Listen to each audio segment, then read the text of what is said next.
안녕하십니까. 교회 여러분, 반갑습니다. 기독교 설명회 네 번째 시간이 되었습니다.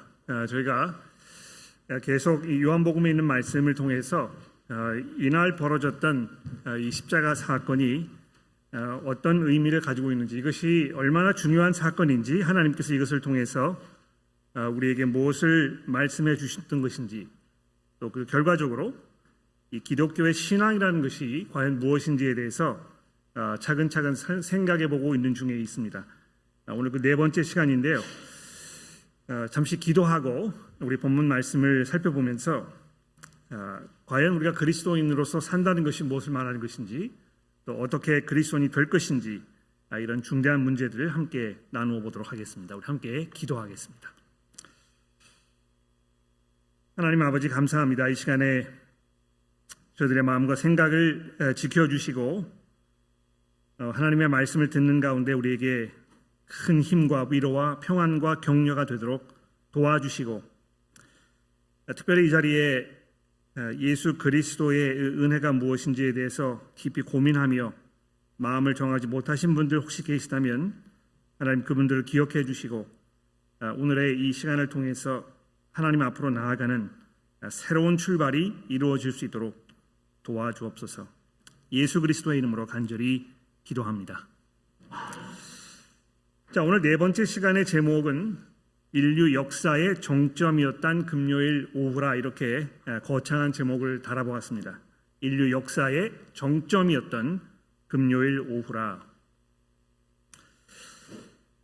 정점이라 이제 이렇게 얘기하면 역사의 흐름을 극적으로 바꾸거나 또는 문명의 어떤 새로운 국면에 진입하게 만든 그 결정적인 순간들을 말하는 것입니다. 제가 이 도면에다가 몇 가지 이 생각나는 대로 적어봤는데요. 476년에 로마 제국이 멸망하지 않았습니까? 이때가 왜 역사의 정점이라고 말할 수 있는가, 이거를 여러분 그 챗 GPT에 들어가셔가지고 검색을 해보시면 아주 재밌는 이야기를 해주고 있습니다. 유럽이 이 봉건주의 국가들로 분산되게 되는, 그래서 이 유럽이라는 나라들이 형성되게 되는 가장 결정적인 순간이었다, 이렇게 설명을 해줍니다. 어쩌면 1440년에 있었던 이 인쇄 기술의 발명, 이것이 인류 역사를 뒤바꿔 놓는, 역사의 흐름을 다른 방향으로 전개시키는 아주 중대한 그런 정점의 역할을 하지 않았나 생각해 볼 수도 있습니다. 이것으로 인해서 책이 이렇게 전파되기 시작하고, 그것을 통해서 이 르네상스가 일어나면서 이 개혁의 시대가 시작되었다, 이렇게 얘기할 수 있다는 것입니다. 어떤 사람들은 1543년에 발표된 이 코페르니쿠스의 지동설, 이 주장이 인류 역사의 흐름을 뒤바꿔 놓는 아주 중대한 사건이었다고 이야기합니다.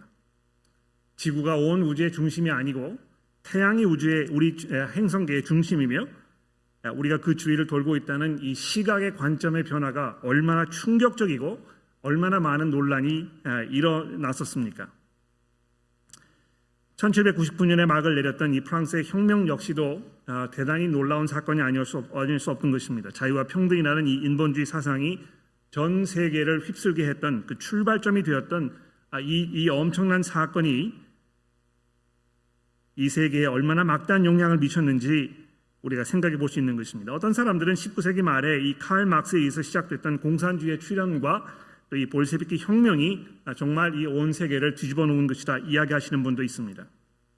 20세기 중반에 마틴 루터 킹 목사의 인권 운동과 그의 암살 사건으로 인해서 벌어졌던 이 열띤 어떤 그 인권 운동과 흑인 해방 운동이 불불듯이 일어났던 것입니다.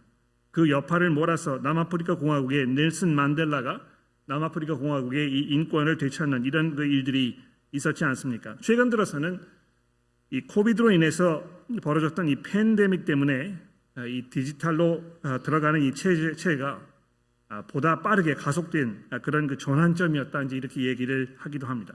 그러니까 이런 사건들을 쭉 열거해 보면 어느 하나 뒤질 것이 없는 정말 놀라운 그런 변화와 또 개혁을 일으켰던 이런 중대한 사건들이 아닐 수 없습니다. 정말 이 역사의 정점이라고 이야기를 해볼 만도 하다는 것입니다.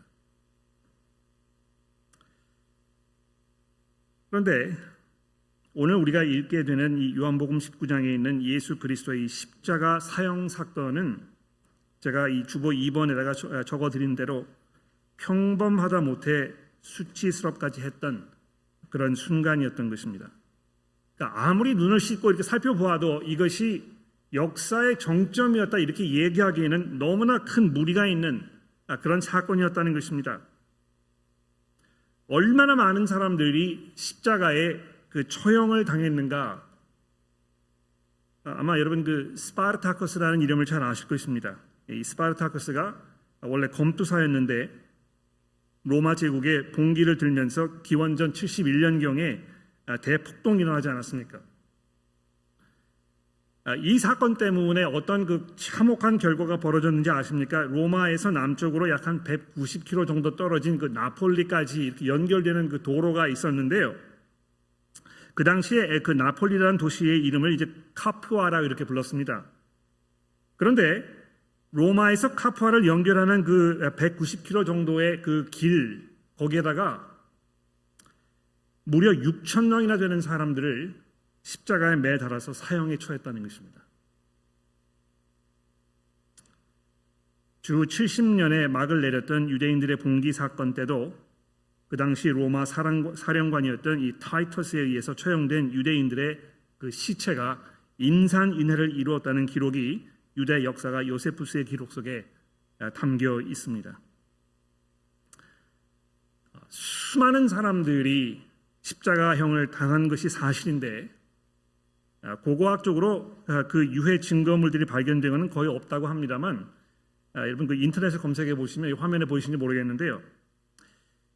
예루살렘 근방의 유적지에서 데못이 관통한 사람의 발목뼈가 발견되었고 이것이 약 한 1세기형 것이라고 이렇게 추정됐다고 합니다. 이 뼈는 현재 예루살렘에 위치한 이스라엘 박물관에 전시가 되어 있다고 하는데요.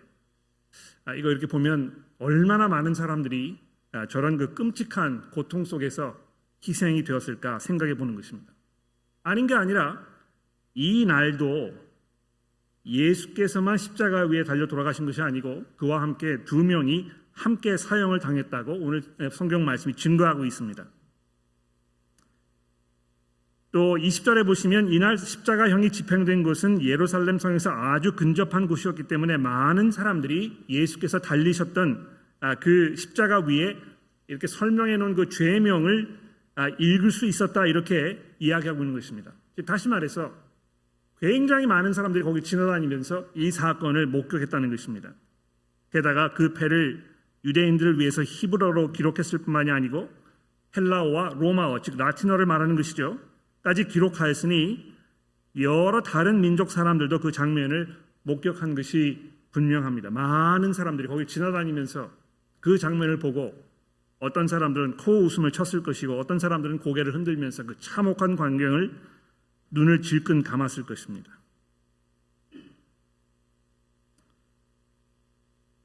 (23절) (24절에) 보시면 4명의 로마 병사들이 예수께서 입고 있던 옷을 서로 나누어 가지는 장면이 소개되고 있는데요. 이것도 늘 일상적으로 벌어졌던 일이랍니다.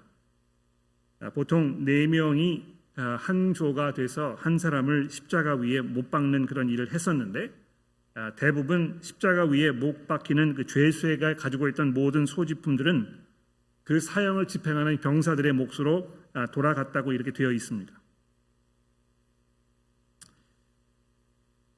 십자가에 못 박혀 매달리는 사형수에게는 말할 수 없는 고통과 치욕적인 일임에 분명합니다. 벌거숭이로 치부를 드러낸 채 십자가에 매어 달려서 손으로 부끄러움을 가릴 수 없는 조차 이런 처참한 상황이었던 것입니다. 아무리 성문화가 개방되어서 선정적인 옷차림을 대수롭지 않게 여기는 이런 시대가 되었다고 합니다만 그 누구도 사람들 앞에서 자신의 벌거벗은 모습이 보여지기를 원치 않습니다. 더군다나 자신의 의사와는 상관없이 강제적으로 이런 모욕을 주는 것은 아무리 흉악한 범죄를 저지른 사람에게도 허용하지 않는 아주 끔찍한 이런 일이었다는 것입니다.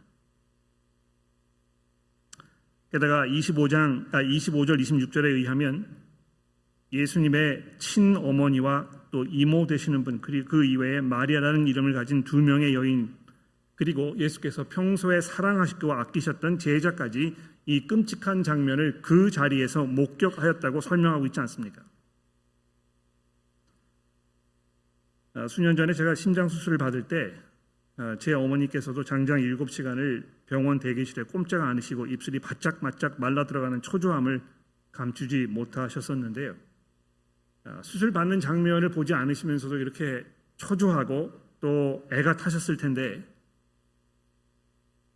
벌거벗은 채로 못 박혀 있는 그 아들의 모습을 보는 어머니의 마음은 어떠했겠으며, 또 그것을 십자가 위에서 벌거벗은 채로 바라보셔야 했던 예수의 마음은 어떠하셨겠습니까?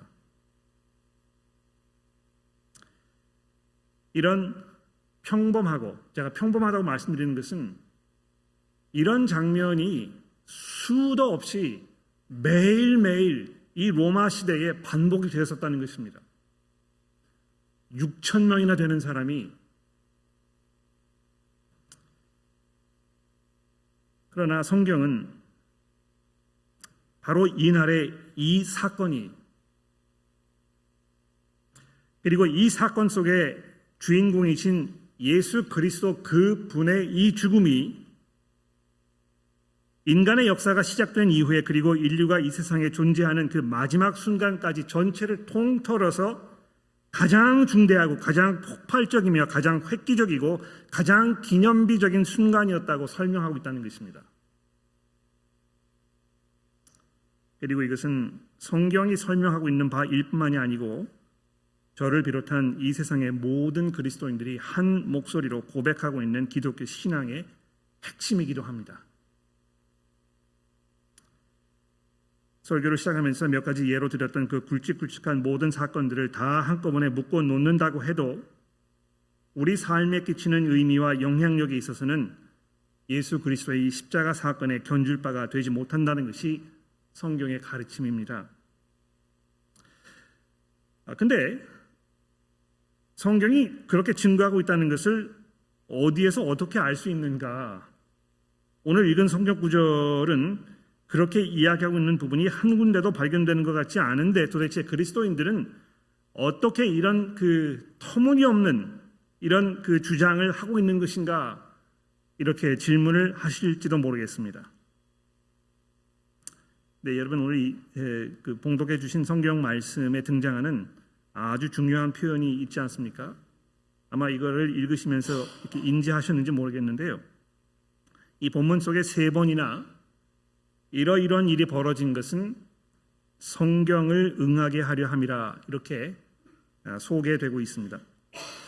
그 23장 24절에 예수께서 십자가의 형을 처했던 4명의 병사들이 예수님의 옷을 나누어 가졌다는 설명을 하면서, 이는 성경에 그들이 내 옷을 나누고 내 옷을 제비 뽑았다 한 것을 응하게 하려 함이라, 이렇게 설명이 되어 있습니다.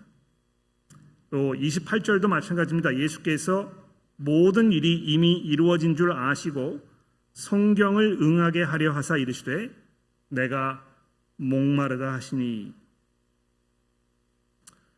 자, 여기에 이 인용된 이 그 두 구절, 그들이 내 옷을 나누고 내 옷을 제비 뽑았나이다 하는 이 말씀과 내가 목마르다 하는 이 구절은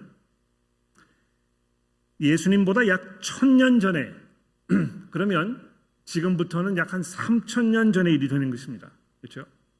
한 3000년 정도의 인물이었던 다윗이 시편 22편에서 기록한 한 구절을 지금 인용하고 있다는 것이죠. 다윗은 이스라엘 역사에서 가장 뛰어난 그런 왕이었습니다.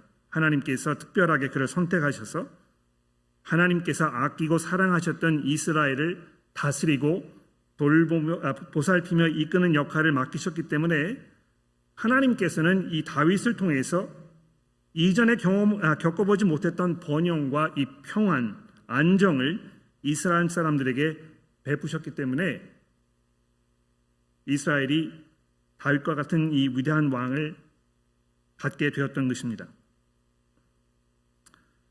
그런데 보십시오. 왕이 되기 이전에 그는 그를 미워하고 시기했던 수많은 사람들에 의해서 모진 고통과 수모를 겪어야 했는데요. 참으로 아이러니한 일이 아닐 수 없습니다.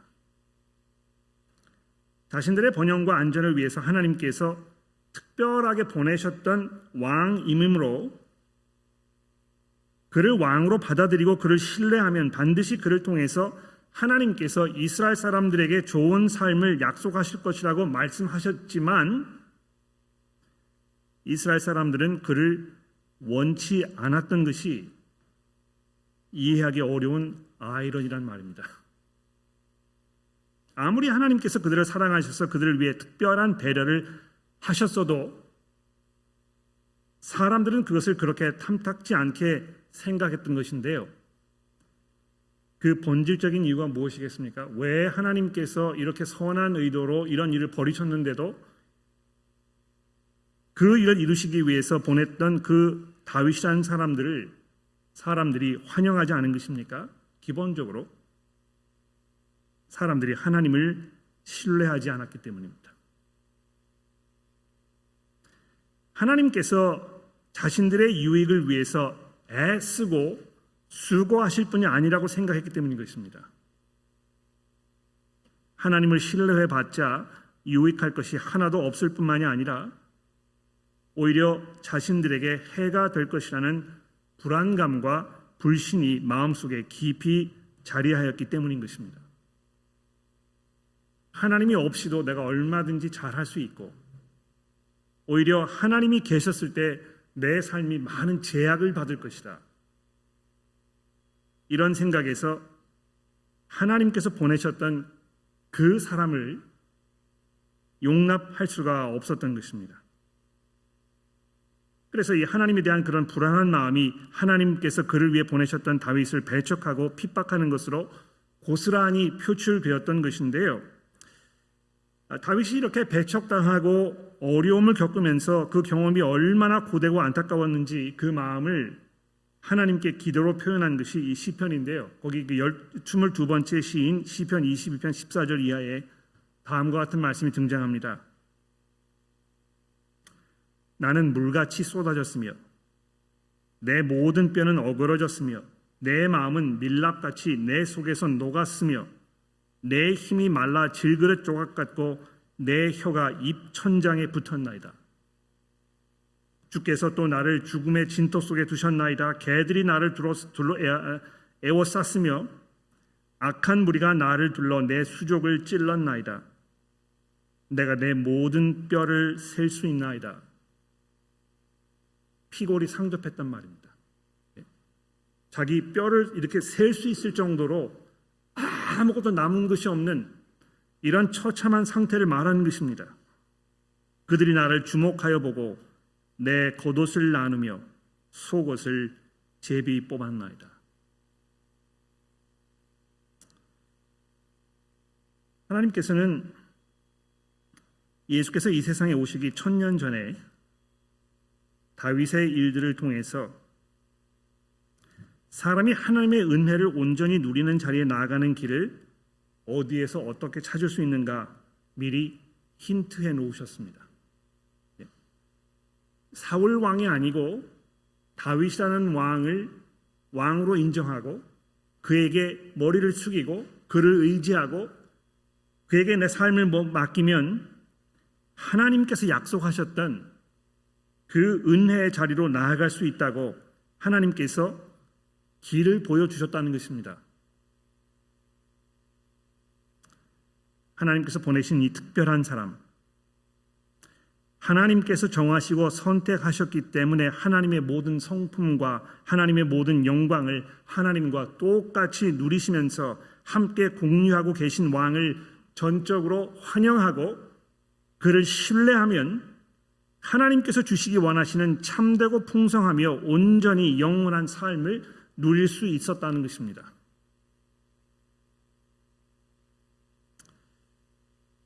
하나님께서는 여러분과 제가 그 은혜에 참여할 수 있게 하시려고 오래전부터, 아니 보다 정확히 말씀드리자면, 보다 정확히 성경이 표현하는 대로 말씀을 드려보자면 이 세상이 창조되기 이전에 이미 인간들을 축복하실 계획을 세우시고 세상이 창조된 그 후에 그 장구한 세월 동안 단 한순간도 쉴 새 없이 그 뜻하신 바와 계획을 이루시기 위하여 준비하고 진행해 오시다가 이제 이 십자가 사건에 와서 하나님의 모든 계획과 하나님의 모든 뜻이 완성되는 이 인류 역사 절정의 순간이 왔던 것입니다.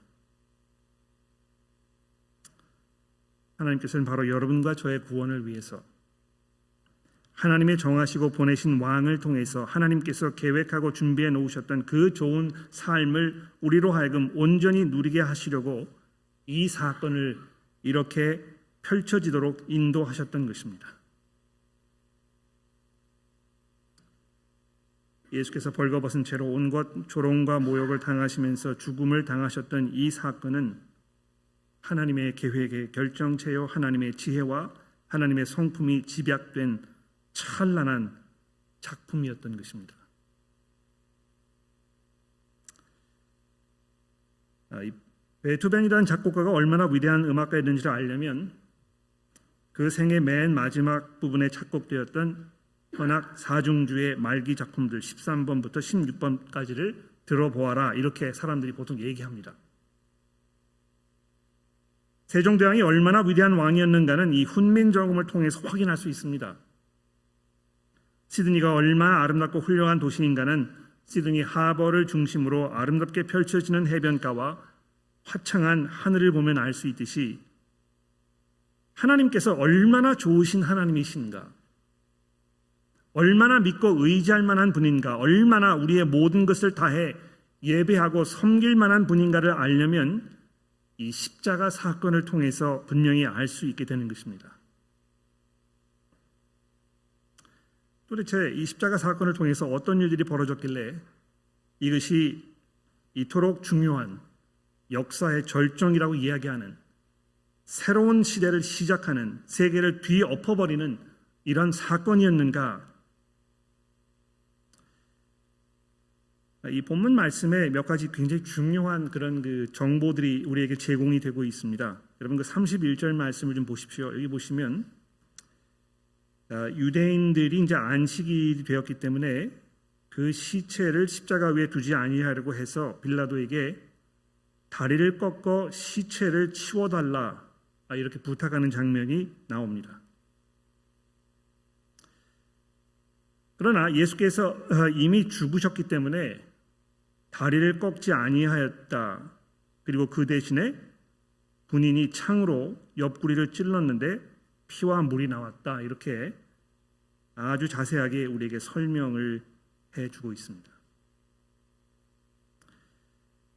표면적으로는 아마 이것이 예수께서 사람인 척, 실제로는 이 인간이 아니었지만 인간의 몸 같은 것을 이렇게 입고 오셨던 반신 반인간이었던 이런 사람이 아닐까 하는 그런 의혹이 있어서 아주 분명하게 일반 사람들이 죽게 되었을 때 벌어지는 이 생리적 현상을 예수께서 그대로 보여주고 계신다는 설명일 것이 분명합니다.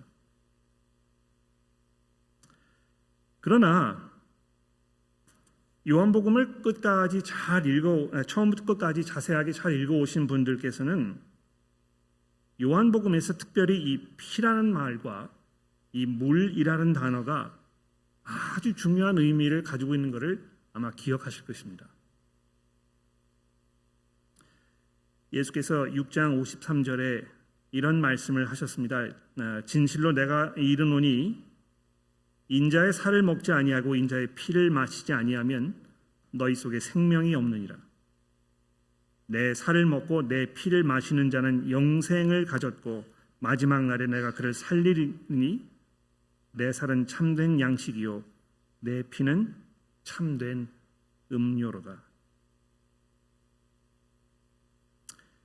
이 물도 마찬가지입니다.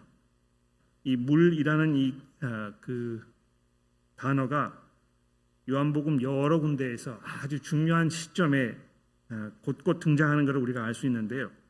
특히 이 사마리아 여인과 대화를 나누셨던 그 4장 14절 말씀에 보시면 예수께서 그녀에게 이렇게 말씀하지 않았습니까? 내가 주는 물을 마시는 자는 영원히 목마르지 아니하리니 내가 주는 물은 그 속에서 영생하도록 솟아나는 샘물이 될 것이다. 나중에 예수께서 이것이 성령을 말씀하시는 것이라고 보충 설명이 되어 있었습니다. 마치 가나의 혼인잔치에서 물을 포도주로 바꾸시면서 그 엄청난 양의 포도주가 그 자리에 있던 많은 사람들에게 제공되었던 것처럼 배고픔에 지쳐있던 5천명이나 되는 사람들에게 배불리 먹고도 12광줄이나 남는 엄청난 양의 음식이 아주 풍성하게 사람들에게 제공되었던 것처럼 예수께서 자기의 몸을 아낌없이 내어주심으로 인하여 하나님의 구원의 은혜와 새 생명의 은혜가 이 마지막 순간에 거기에 있던 모든 사람들에게 그리고 그 분을 믿음으로 바라보는 여러분과 저의 삶 속에 약속되고 있는 아주 감격적인 장면이 아닐 수 없는 것입니다. 더군다나 창으로 옆구리를 찌른 이 장면이 이게 우연이 아니고 이것도 역시 성경의 스가랴라는 그 구약 성경 말씀의 부분을 인용하고 있는 것이 분명합니다. 제가 이 슬라이드를 준비해 오지 못해서 죄송한데요. 성경을 가지고 계시면 찾아보실 수 있으면 좋겠습니다. 이 스가랴서 12장 말씀에 보시면 이 스가랴는 이제 그 구약 성경 맨 마지막 말라기 전에 있는 그 말씀 되겠는데요. 이 스가랴서 12장에 보시면 이 10절 말씀에 이렇게 되어 있습니다. 내가 다윗의 집과 예루살렘 주민에게 은총과 간구하는 심령을 부어주리니 그들이 찌른 바 그를 바라보면서 그를 위하여 애통하기를 독자를 위하여 애통하듯 하며 그를 위해 통곡하기를 장자를 위하여 통곡하듯 하리로다. 이렇게 되어 있다는 것입니다. 즉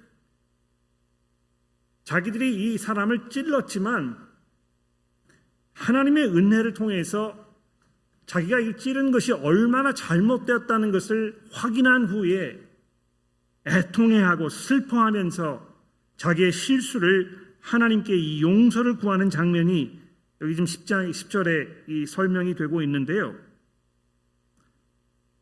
놀라운 사실은 바로 이어서 13절 1절에 와 보시면 바로 그 날에 죄와 더러움을 씻는 샘이 다윗의 족속과 예루살렘 주민을 위하여 열릴 것이라고 하나님께서 약속하고 계시는 것입니다.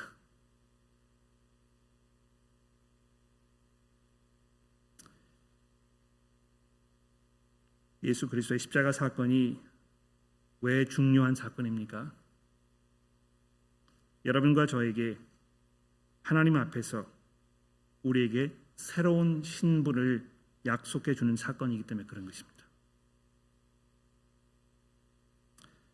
저희 교회에도 호주 영주권을 얻기 위해서 애타게 기다리며 10년 이상을 기다려왔던 분들이 계십니다. 이 신분의 변화라는 것, 또 그 신분의 변화가 가져다 줄 수 있는 이 새로운 삶, 이것이 얼마나 감격적인 것인지, 이것이 어떤 새로운 삶을 우리에게 약속해 줄 수 있는 것인지 아주 잘 표현해 주는 좋은 예시라고 생각합니다. 우리가 예수를 만나서 그분의 그 십자가의 은혜 안으로 들어가게 되었을 때 우리에게 죄와 더러움을 씻는 샘이 우리 앞에 열리게 될 것이라는 것입니다. 내가 아무리 애쓰고 수고해도 바꿀 수 없었던 내 본성, 나의 본능적인 이 패역함과 이 악함, 나를 검게 물들이고 있는 내 모든 부도덕한 삶의 모든 것들이 바로 이 사건을 통해서 용서받을 수 있는, 그래서 하나님께서 더 이상 우리를 죄인으로 취급하지 아니하시려는 이 놀라운 변화가 이 십자가 사건을 통해서 여러분과 저에게 주어지고 있다는 것입니다. 마지막으로 본문 말씀 맨 마지막 부분에 오시면 해도 그만 하지 않아도 그만 같은 그런 지나가는 이야기가 기록이 되어 있습니다. 38절에 보십시오. 아리마대 사람 요셉이 빌라도를 찾아와서 예수의 시체를 가져가기를 구했다. 또 니고데모라는 사람도 모략과 침량 섞은 것을 가지고 왔다. 이렇게 기록이 되어 있는데요. 여러분 잘 보십시오. 이 아리마대 사람 요셉의 삶 속에 일어나기 시작한 이 잔잔한 변화를 한번 생각해 보십시오.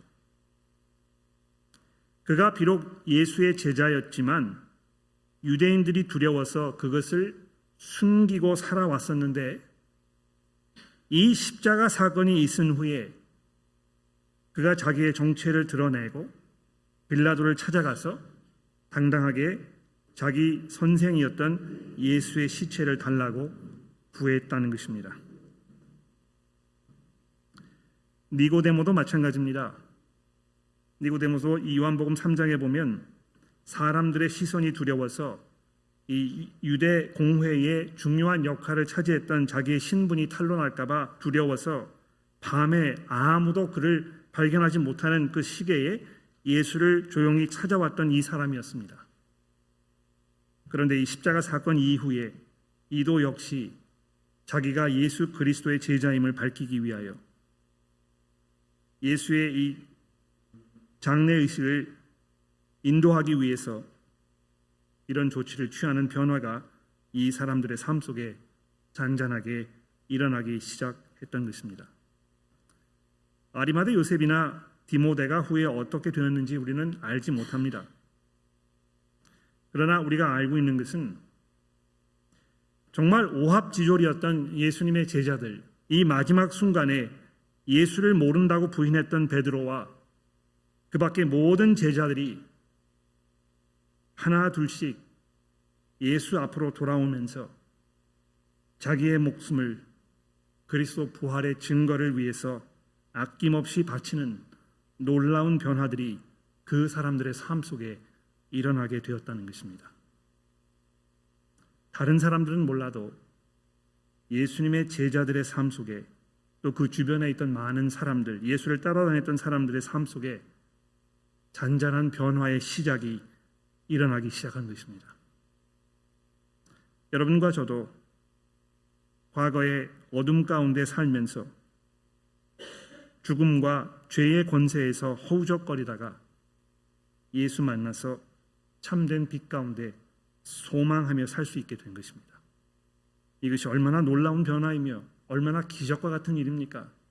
우리가 더 이상 이 세상 사람처럼 살지 아니하고 영생하는 소망 가운데 하나님의 나라를 바라보면서 살게 되었다는 이 변화야말로 그 어떤 교육도, 그 어떤 사회 정책도, 그 어떤 사회 변화도 우리에게 가져다 줄 수 없는 가장 기본적이고 가장 근본적이며 가장 획기적이고 심오한 이런 변화가 아닐 수 없습니다. 사랑하는 교우 여러분, 또 이 설교를 듣고 계시는 분들, 십자가 사건이 바로 그런 것입니다. 예수를 만나게 되었을 때, 그분의 은혜 안에 들어가게 되었을 때 우리의 세상은 turned upside down, 앞뒤가 뒤바뀌는, 위아래가 뒤바뀌는 새로운 시대가 우리 앞에 열리게 될 것입니다. 이것은 바로 그리스도께서 우리에게 약속하신 바요, 이제 잠시 후에 그 무덤을 박차고 일어나시면서 우리에게 보여주셨던 하나님의 영원한 약속인 것입니다. 기도하겠습니다.